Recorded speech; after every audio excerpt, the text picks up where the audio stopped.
دوستو، کیا آپ جانتے ہیں کہ وقت کے لیے استعمال ہونے والے اے ایم اور پی ایم کن الفاظ کے مخفف ہیں؟ یہ تو سب کو معلوم ہے کہ رات 12 بجے کے بعد اے ایم جبکہ دوپہر 12 بجے کے بعد وقت کے ساتھ پی ایم استعمال کیا جاتا ہے۔ مگر اے ایم اور پی ایم کن الفاظ کے مخفف ہیں، کیا آپ جانتے ہیں؟ انگلش زبان کے بیشتر الفاظ کو لاطینی زبان سے اخذ کیا گیا ہے اور اس کی وجہ سے ان کے مخفف تو عام استعمال ہوتے ہیں، مگر اصل الفاظ کا علم بہت کم ہوتا ہے۔ اے ایم اور پی ایم کا معاملہ بھی یہی ہے۔ کن الفاظ کی مخفف ہے، اس کا علم بہت کم افراد کو ہے۔ تو اے ایم اور پی ایم کا مطلب کیا ہے؟ انگلش بولنے والے بیشتر ممالک میں اے ایم اور پی ایم کو دن اور رات کے وقت کو ظاہر کرنے کے لیے استعمال کیا جاتا ہے، مگر وہاں بھی بیشتر افراد کو علم نہیں کہ یہ دونوں کن الفاظ کے مخفف ہیں۔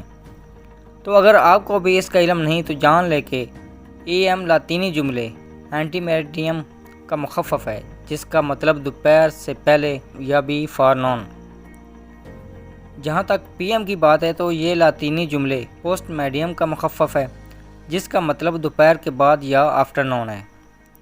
دنیا میں اب وقت کے دو نظام کام کر رہے ہیں، جن میں سے ایک ملٹری ٹائم یا 24 گھنٹے کا سسٹم جبکہ دوسرا 12 گھنٹے کا ٹائم کیپنگ سسٹم۔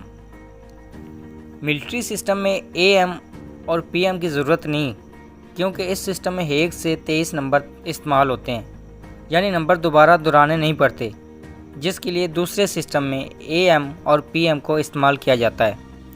ویسے قدیم مصر میں دن کو 24 حصوں یا گھنٹوں میں تقسیم کیا گیا تھا اور وقت کا تعین کرنے کے لیے آسمان پر سورج کی پوزیشن کو مد نظر رکھا جاتا تھا۔